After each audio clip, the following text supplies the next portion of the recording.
মুখ্যমন্ত্রীর প্রশ্রয়ে তো তার ভাইপো এবং তার প্রশ্রয়ে পুরো দক্ষিণ চব্বিশ পরগনা তো জঙ্গিদের দৌরাত্মের একটা মানে কি বলবো নন্দনকানন হয়ে উঠেছে। তৃণমূল কংগ্রেসের নেতাদের বাড়ি থেকে সুড়ঙ্গ, সেখান থেকে বেরিয়ে নদী, সেই নদী দিয়ে বাংলাদেশের সাথে যোগাযোগ, এসে মৌসুমী দ্বীপে গিয়ে টাকা দিলে পরে আপনার ভোটার কার্ড, আধার কার্ড, গোটা ভারতবর্ষের ডেমোগ্রাফি চেঞ্জ করার সুপারিতে মনে হচ্ছে মাননীয় মুখ্যমন্ত্রী মমতা বন্দ্যোপাধ্যায় এবং তার সরকার নিয়ে রেখেছে। আমরা গোটা ভারতবর্ষের জানি না কোনো কেক মমতা বন্দ্যোপাধ্যায়কে কাজে লাগিয়েছে কিনা বা টাকা দিয়েছে কিনা, যে গোটা ভারতবর্ষে বাংলাদেশ থেকে মুসলিম সাপ্লাই করা হবে আর তুমি এখানে ঢোকাবে একের পর এক মুসলিম, তাদের আধার কার্ড বানাবে, ভোটার কার্ড বানাবে, তবে গোটা দেশে ছড়িয়ে দেবে।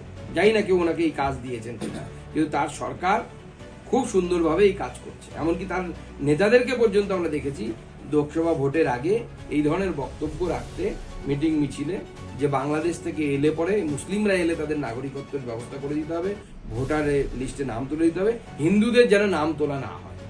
আমরা দেখেছি এটাকে বারাসতের এক নেতা বলেছিলেন। বোঝাই তো যাচ্ছে কি প্ল্যান চলছে। এখন কি সতর্কতা করছেন আমি জানি না, কিন্তু মাননীয় মুখ্যমন্ত্রীকে শুধু এটুকু বলে দিই যে ফ্র্যাঙ্কেস্টাইন বা ভস্মাসুর যাই বলুন না কেন, তৈরি করলে মৃত্যু আপনার তার হাতেই হবে।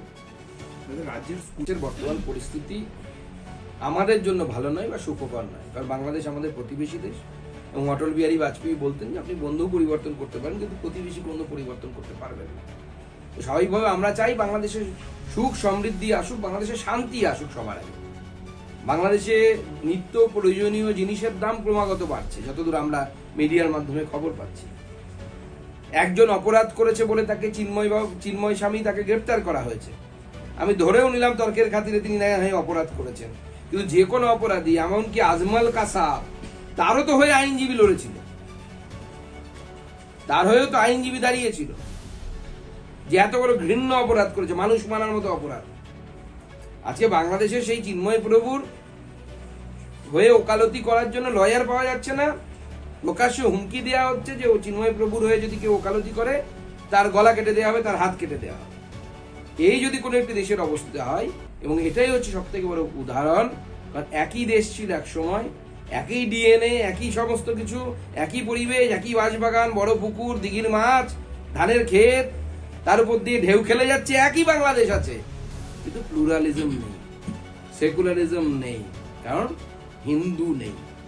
এই বাস্তবিকতাটা যতদিন বাঙালি স্বীকার করতে পারবে, যত তাড়াতাড়ি হিন্দু বাঙালি স্বীকার করতে পারবে পশ্চিমবঙ্গের, তাদের জন্য আরো বেশি সতর্ক হওয়া উচিত বলে আমার মনে হয়। এবং গোটা পশ্চিমবঙ্গে আমি আগেই বলেছি, আধার কার্ড, জালি ভোটার কার্ড, জালি আধার কার্ড আর জালি কি কার্ড হতে পারে, পশ্চিমবঙ্গ তো এরপরে রেকর্ড করে দেবে একটা, যে কি জালি কার্ড তৈরি করা যেতে পারে। সমস্ত কার্ড মাননীয় মুখ্যমন্ত্রী এবং তার দলবল করার জন্য পুরো একদম প্রস্তুত হয়ে আছে, এবং এরা জালিটাও এত ভালো করে করছে যে ধরা মুশকিল হয়ে যাচ্ছে।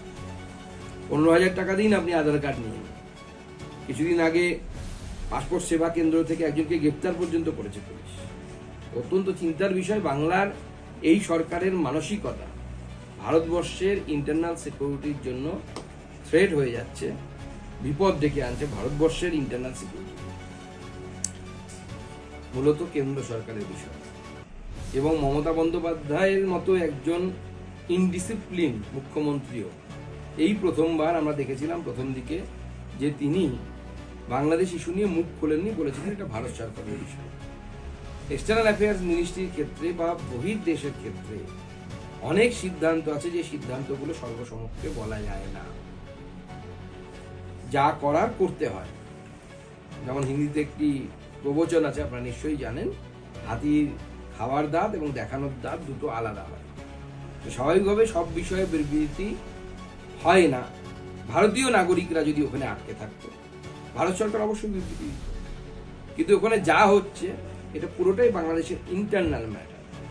সেক্ষেত্রে স্বাভাবিকভাবে কোনো দেশে অন্য কোনো দেশের একটি ইন্টারনাল ম্যাটার নিয়ে ভারতবর্ষের পার্লামেন্টে আলোচনা করা যায় কি যায় না, সেই বিষয়েও আমার মনে হয় বিশেষজ্ঞদের মতামত নেওয়া উচিত। বাংলাদেশে বহু দশক ধরে আওয়ামী লীগের শাসন ছিল, শেখ হাসিনা ম্যাডাম প্রধানমন্ত্রী ছিলেন সেই দেশে। স্বাভাবিকভাবে তাদের সমর্থক বা কর্মী নেই এটা তো হতে পারে না, তাদের কর্মী সমর্থক আছে। যে কোনো রাজনৈতিক দলেরই সেই অধিকার আছে আবার তার রাজনৈতিক দলের কর্মকাণ্ডকে স্পুষ্ট করার জন্য। তো পশ্চিমবঙ্গে একটি রাজনৈতিক দল আছে যারা জয় বাংলা স্লোগান দেয়। এবার সেই দলও যাবে কিনা ওখানে মারামারি করতে সেটা আমাদের জানা নেই।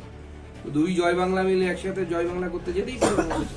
সুকান্তদা, একটা প্রশ্ন। দেখুন, ওই যে বললাম শাক দিয়ে মাছ ঢাকা, শাক দিয়ে মাছ ঢাকতে গেলে এরকমই হয়, মাছ তো দেখা যায়। প্রিয়দর্শিনী হাকিম ম্যাডাম বিজেপির ঘাড়ে দোষ চাপাচ্ছে।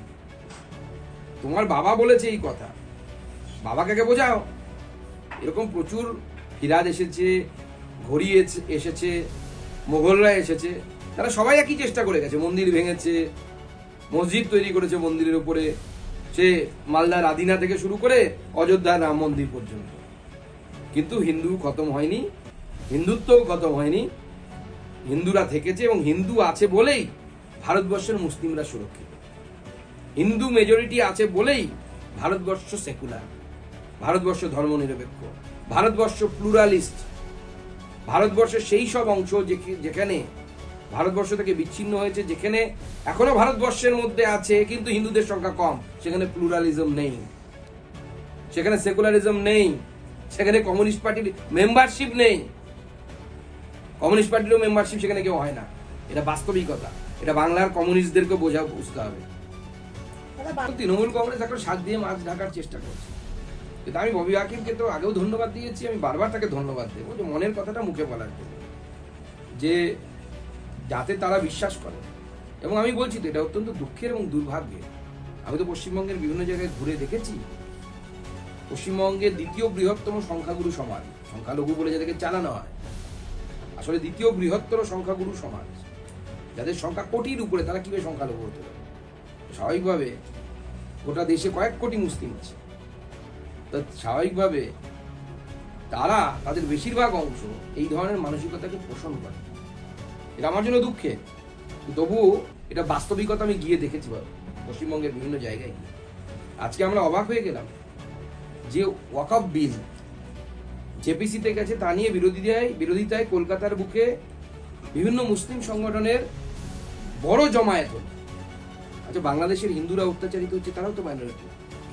তাদের জন্য, তাদের প্রতি সহানুভূতি নিয়ে বাংলাদেশের সরকারের প্রতিবাদে বা বাংলাদেশের যারা উগ্র মৌলবাদী তাদের প্রতিবাদে কলকাতায় একটা অত বড় মুসলিমদের একটি মেহফিল হতে পারতো না, একটি মজলিস হতে পারতো না?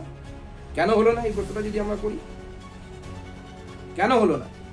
ওয়াকফ নিয়ে আপনারা প্রতিবাদ করতে পারেন, বাংলাদেশে হিন্দুদের উপর অত্যাচার হয়ে কেন প্রতিবাদ? এটাকে তো আমরা দেখেছি, গুজরাটে দাঙ্গা হলে সেখানকার মুসলিমদের প্রতি সহানুভূতি দেখিয়ে আপনারা প্রতিবাদ করেছেন।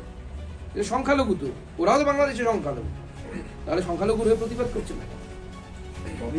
যেহেতু একটি আমরা কথা বলেছি, আমি কথা বলেছি ব্যক্তিগতভাবে, অনেকেরই ব্যক্তিগত সমস্যা থাকার জন্য এসে পৌঁছতে পারেনি, দুজন লেটে পৌঁছেছে, তারা ধরতে পারেননি দরজা বন্ধ হয়ে যাওয়ার জন্য, এবং একজন বাংলা সাংসদ তিনি আসতে পারেননি ব্যক্তিগত কারণে।